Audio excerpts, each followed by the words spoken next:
Nang aplikasi TikTok akeh banget sing takon lur seblake Mbak Aski gue bumbune bayar apa ora. Tenang lur, nang ngene nyong gue bumbune gratis, sawine gratis, tapi insya Allah ngasuk-ngasuk nyong garap memberlakukan sawi gue bayar. Kita percaya siki apa-apa gue larang kabeh, munda kabeh, yakin nyong be kaget pas wingi pertama kali dodol maning. Kayak harga styrofoam bae sing satu bale isi 100 piece sing maune 22.000 siki dadi 32.000. Kayak per plastik-plastikan sing maune 5.000 siki dadi 11.000, ana sing 12.000. Kayak enoki kayak gelur sing maune 10.000 telu, ana sing didol siji 4.000, ana sing ngedol siji 5.000. Nika percaya sawi sing maune regane sekilo 8.000, 5.000, 10.000, siki 15.000 ke hargane ora mudun-mudun lur. Ya pokoknya begitulah ya pahit manisnya wong dagang. Siki kan nyong dodolan es jadi lumayan kebantu batine sekang es.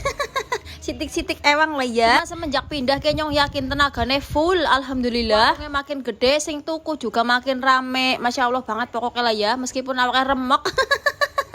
Tapi tak nikmati bae lah. Pada stres orang ada duit, yang mending stres dua duit ya gue mbok konsepnya lur. Lanjut ngemek pegawaian kena-kira nyong lagi nyetini bawang berembang karep tak gawe bumbu seblak, tapi hari ini kayaknya masih cukup untuk sore sampai sore apa sampai malam cukup lah, jadi gawane ngasuk bae lah ya. Bumbu si kerupuk juga ke juga mikir nyong sempet kepengin mangan putu ayu udah putu ayu putu apa ke sing morning gue lu mikir liwat abang-abangnya nang arepan omah. Ya gue ngurung patia suwe ke bapak suami balik kerja, jadi nang kene bapak suami tak goreng enak basreng otak-otak dan lain-lain. Nang kene kita makan berdua nembe makan nuli romplokan ana sing tuku. Ya ora papa, miki dinteng nang bapak suami ki nyong perintah bapak suami kon nyangin sayuran nang jero. Alhamdulillah ana sing rewang iki nyong lur.